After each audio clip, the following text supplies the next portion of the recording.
BJP. സംസ്ഥാന vice president C Krishnakumar തെരഞ്ഞെടുപ്പ് commission നൽകിയ സത്യവാങ്മൂലങ്ങളിൽ വിവരങ്ങൾ മറച്ചുവെച്ചുവെന്ന് കോൺഗ്രസ് വക്താവ് സന്ദീപ് വാര്യർ.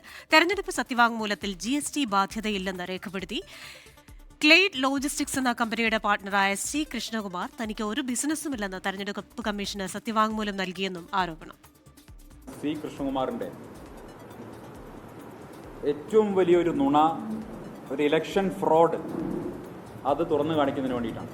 ഇലക്ഷൻ അഫിഡവിറ്റിൽ പച്ചക്കള്ളം പറഞ്ഞിരിക്കുകയാണ്. 5 വർഷമല്ല, 5 തെരഞ്ഞെടുപ്പുകളിൽ നിരവധി വർഷങ്ങളായി പ്രധാനപ്പെട്ട നികുതി പരിഷ്കരണമായിരുന്ന GST, ആ GSTയുമായി ബന്ധപ്പെട്ട് അദ്ദേഹത്തിന് ഒരു ഡ്യൂവുമില്ല എന്നാണ് അദ്ദേഹം ഇത് സൂചിപ്പിച്ചിട്ടുള്ളത്. തനിക്കൊരു കമ്പനിയുമായും പാർട്ട്ണർഷിപ്പ് ഇല്ലെന്നും അത്തരത്തിൽ എനിക്കൊരു GST ഡ്യൂവുമില്ലെന്നും ഏതെങ്കിലും തരത്തിൽ കരാറുകളില്ലെന്നും ഒക്കെയാണ് ഇദ്ദേഹം എഴുതി വെച്ചിട്ടുള്ളത്. അപ്പോൾ പാർട്ട്ണർഷിപ്പുള്ള കാര്യം ഇദ്ദേഹം മറച്ചു വെച്ചു എന്നുള്ളതാണ് ഒന്നാമത്തെ കാര്യം. എൻ്റെ ചോദ്യം കൃഷ്ണകുമാറിനോടേ അല്ല, എൻ്റെ ചോദ്യം ഇലക്ഷൻ കമ്മീഷനോടാണ്.